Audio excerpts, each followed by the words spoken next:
नमस्कार, मैं डॉक्टर सचिन भार्गव आज आपको बच्चों में होने वाली एक बहुत ही सामान्य सी परेशानी बुखार या फ़ीवर के बारे में इस वीडियो के ज़रिए कुछ जानकारी देना चाहता हूं, जिससे इमरजेंसी की स्थिति में भी आप अपने बच्चे को संभाल सकें।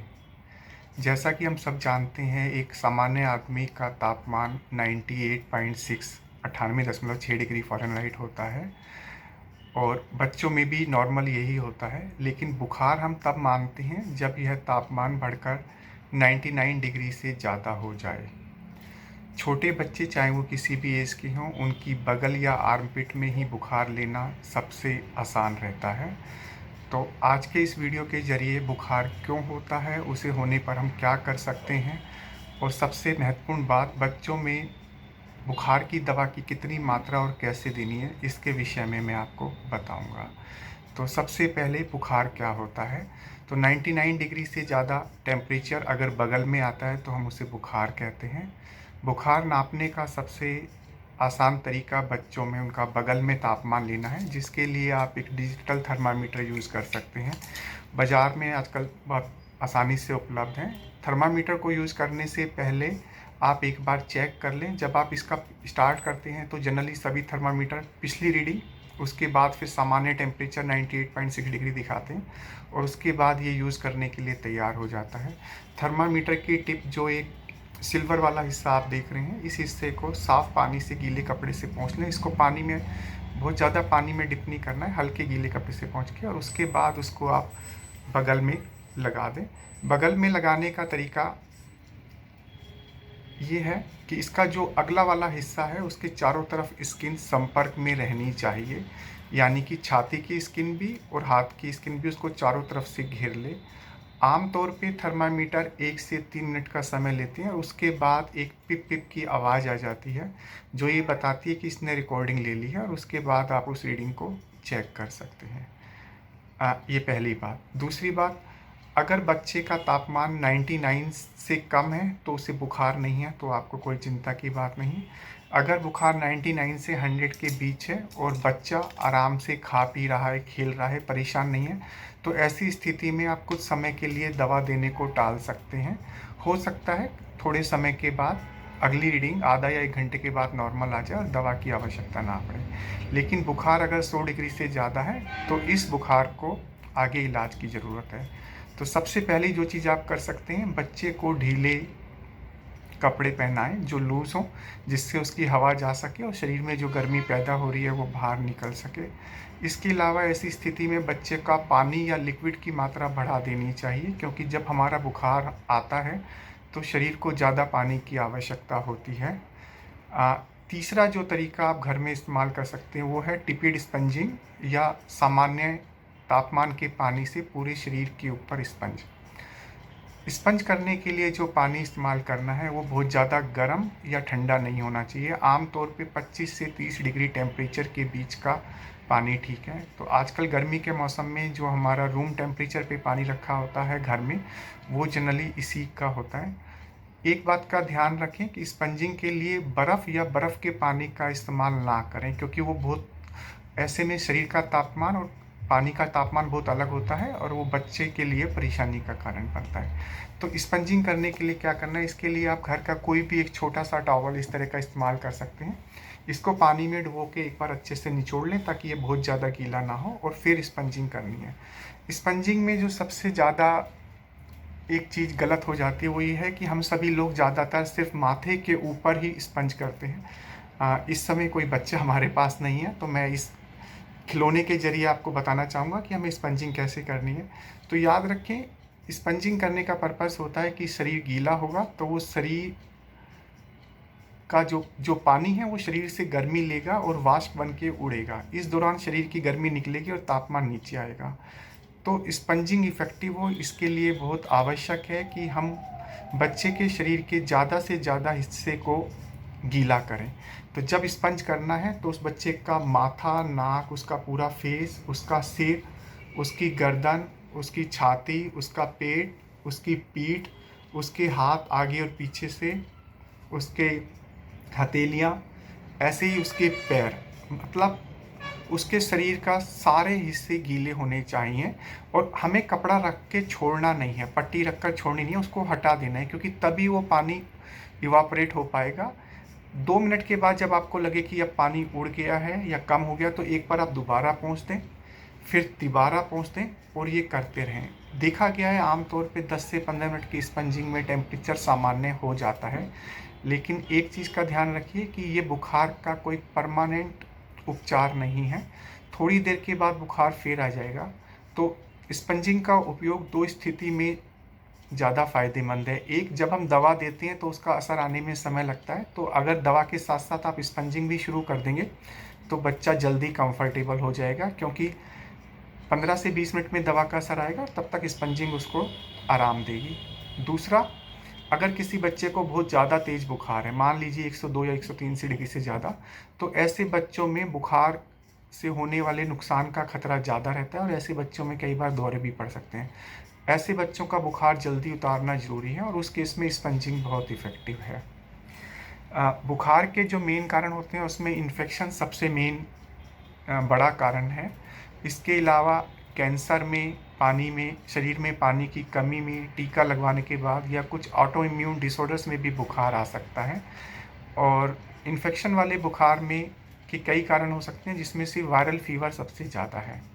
तो इन्फेक्शन के लिए क्या दवा देनी है वो तो आप डॉक्टर से संपर्क कर कर ही डिसाइड करें, अपने आप कोई भी दवा शुरू ना करें। लेकिन इमरजेंसी की स्थिति में जब आप डॉक्टर को संपर्क नहीं कर पा रहे हैं या डॉक्टर के पास जाने में कुछ समय लग रहा है, तब तक बच्चे को कंफर्टेबल करने के लिए आप उसको बुखार की सामान्यतः तौर पर देने वाली दवा पैरासीटामोल इस्तेमाल कर सकते हैं। पैरासीटामोल बाज़ार में कई अलग अलग नाम से मिलती है और पैरासीटामोल के नाम से जेनेरिक भी मिल जाती है। हमने देखा है कि कई बार पेरेंट्स डोज सही नहीं दे पाते या उनका देने का तरीका सही नहीं था, जिसकी वजह से असर नहीं आ पाता। तो अपने अनुभव के आधार पे कुछ छोटी छोटी गलतियां जो होती हैं वो मैं आपको बताना चाहता हूँ। उसमें सबसे पहली गलती जो होती है वो है कि आप बच्चे को जो दवा दे रहे हैं वो ड्रॉप्स हैं या सिरप हैं। सिरप भी आजकल कई अलग अलग स्ट्रेंथ के आते हैं। एक एग्जांपल के लिए मैं आपको दिखाता हूँ। पैरासीटामोल का एक बहुत ही कॉमन सा एग्जांपल होता है कैलपोल। आप अगर देख पा रहे हो तो ये कैलपोल है, ये दोनों बोतल्स कैलपोल की हैं, लेकिन इन दोनों बोतल्स में जो स्ट्रेंथ है वो अलग है। जो लाल वाली बोतल है उसमें 5 ml में 120 मिलीग्राम होता है और इस नीली वाली बोतल में 250 मिलीग्राम होता है। इसके अलावा कैलपोल की बाज़ार में ड्रॉप्स भी अवेलेबल होती हैं, जिसकी बोतल थोड़ी छोटी होती है और उसमें जो स्ट्रेंथ है वो अलग होती है। उसमें 1 ml में 100 मिलीग्राम होता है।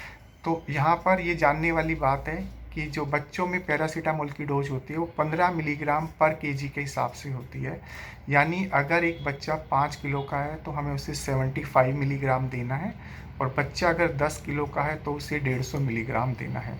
लेकिन हमारे पास ये 3 दवाइयाँ हैं जिन तीनों में पैरासीटामोल है, लेकिन अगर एक 10 किलो के बच्चे को ये हमें देनी है तो जो उसकी डोजेज़ हैं वो बिल्कुल अलग अलग हो जाएंगी। ड्रॉप्स में भी हमें 150 मिलीग्राम देना है, सिरप दोनों में भी 150 मिलीग्राम देना है, लेकिन जब हम नापेंगे तो उसमें फ़र्क आ जाएगा। ये फ़र्क क्यों होता है ये भी हम समझ लें। नॉर्मली जो ड्रॉप्स होती हैं उनके साथ इस तरह से ड्रॉपर आता है और इसमें मैक्सिमम 1 ml ही डोज ली जा सकती है और ज़्यादातर इसमें 0.1, 0.2 से लेके 0.9, 0.1 तक की रिकॉर्डिंग्स होती हैं। कुछ ड्रॉपर्स इस तरह से कैलिब्रेट होते हैं जिसमें 0.25, 0.5 और 1 ml की होती है। और जो कैप्स होती हैं वो जनरली उनमें जो रीडिंग्स होती हैं वो 2.5 ml, 5 ml और 10 ml की होती हैं। हालांकि आजकल कुछ कंपनीज 2 ml, 3 ml, 4 ml की मार्किंग्स के साथ भी आती है। फिर भी मोटे तौर पे ये जानना ज़रूरी है कि आप अपने बच्चे को जो दवा दे रहे हैं वो सिरप है या ड्रॉप्स हैं। इसमें 3-4 चीज़ें हैं, अगर आप उनका ध्यान रखेंगे तो गलती होने के चांस कम हो जाएंगे। नॉर्मली ड्रॉप्स की बोतल जो होती है वो छोटी होती है और उसमें 10 से 15 ml दवा आती है और सिरप जो होती है उसकी बोतल बड़ी होती है और उसमें जनरली 30 से 60 ml दवा होती है। ड्रॉप्स के साथ आम तौर पे ड्रॉपर आता है बोतल में और सिरप के साथ इस तरह से कैप आती है। इसके अलावा अगर आप पढ़ेंगे तो हर बोतल के ऊपर उसकी कंपोजिशन लिखी होती है। तो सिरप को हम सस्पेंशन भी बोलते हैं, तो उस पर लिखा होता है कैलपोल सिरप या सस्पेंशन और ड्रॉप्स पे लिखा होगा दवा के नाम के साथ ड्रॉप्स। और जब हम कंपोजिशन पढ़ते हैं तो सिरप में generally each 5 ml contains so many milligrams of medicine ऐसे लिखा होता है, जबकि ड्रॉप्स में लिखा होता है ईच 1 ml। तो अगर आपको डाउट है कि आपके पास जो दवा है वो ड्रॉप्स है या सिरप सस्पेंशन है, तो इन चीज़ों से उसका अंतर कर लीजिए, क्योंकि आगे की डोज आप उसी से निकालेंगे। अब एक एग्जाम्पल हम लेते हैं कि कोई बच्चा है जिसका वज़न 5 किलो है। तो जैसा हमने देखा कि 15 मिलीग्राम पर केजी से इस बच्चे के लिए हमें 75 मिलीग्राम डोज की ज़रूरत है। तो अगर हम उस बच्चे को ड्रॉप्स देना चाहते हैं तो ड्रॉपर से 0.7 और 0.8 के बीच में लगभग 0.75 ml होगा, वो हम ड्रॉप्स भर के उसको दे सकते हैं। लेकिन अगर हमारे पास ड्रॉप्स नहीं है और अगर हमारे पास सिरप है, तो इसमें से 75 मिलीग्राम देने के लिए हमें देखना होगा कि इसमें 5 ml में 120 मिलीग्राम है।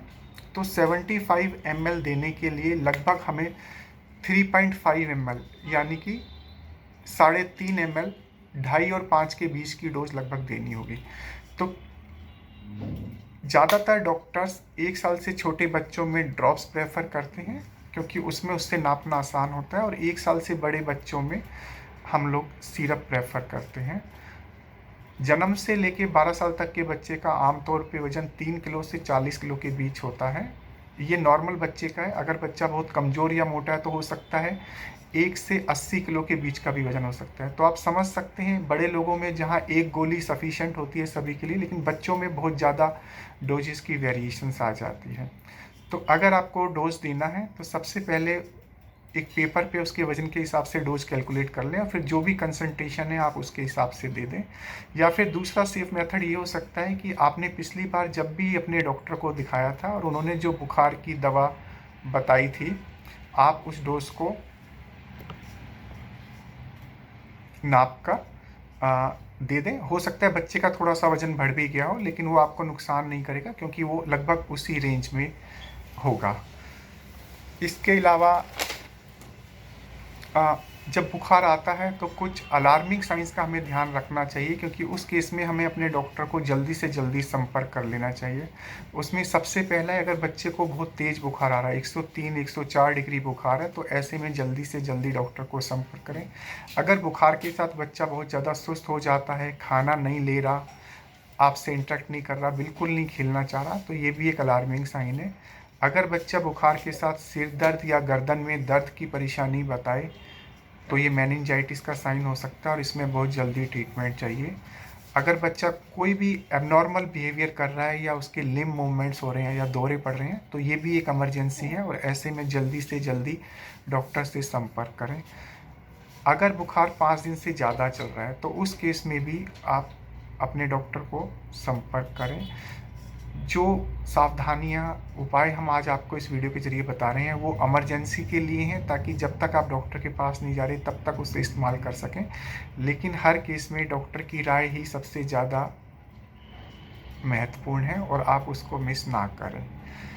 अगर आपको हमारे इस वीडियो अच्छा लगा तो कृपया इसे लाइक और शेयर करें। अगर आपका कोई सवाल है तो आप कमेंट बॉक्स में उसे डाल सकते हैं। आगे आने वाले समय में हमारी कोशिश होगी कि बच्चों की कुछ कॉमन प्रॉब्लम्स जैसे डायरिया, दस्त, उल्टी, पेट दर्द, भूख ना लगना, वज़न ना बढ़ना, इस तरह की परेशानियों के ऊपर छोटे छोटे वीडियो के माध्यम से हम आपके साथ जानकारी शेयर करते रहें।